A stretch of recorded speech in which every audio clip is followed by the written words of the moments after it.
Hi, my name is Emily Shultz, and I am a former public school teacher. Keyword former. Shultz, a teacher for more than a decade, made the difficult decision to resign in October from George Middle School in North Portland. Things have really been building. This is not something that happened overnight.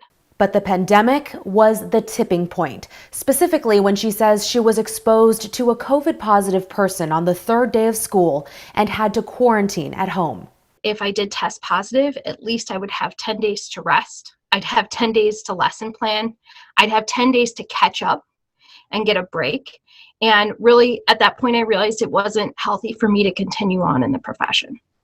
But the years-long buildup to that moment was just as pivotal in her decision to leave.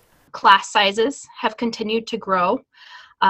When you're teaching, you're often teaching with inadequate supplies, inadequate facilities. Curriculums change constantly. Resources are taken away from us. We're given more and more to do with less. In the pandemic, students are having a hard time coping. Their attention spans are lower. We're seeing a rise in violence amongst students.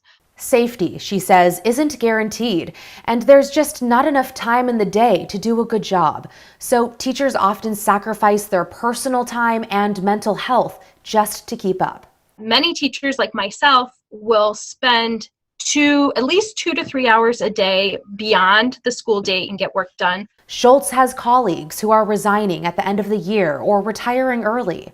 I also know of future teachers who have decided to no longer pursue that career as a choice.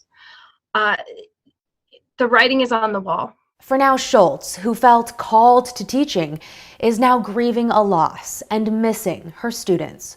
I really felt that I was letting them down by leaving, but I also felt on a daily basis that I was letting them down by what I was able to produce. To keep and retain teachers, I don't even think raising pay is enough. I don't know how to stop the madness because it's gotten progressively worse. More and more piled on our plates and nothing more given. Some of the things Shultz mentioned could make a difference include smaller class sizes, more time for teachers, and more mental health help overall.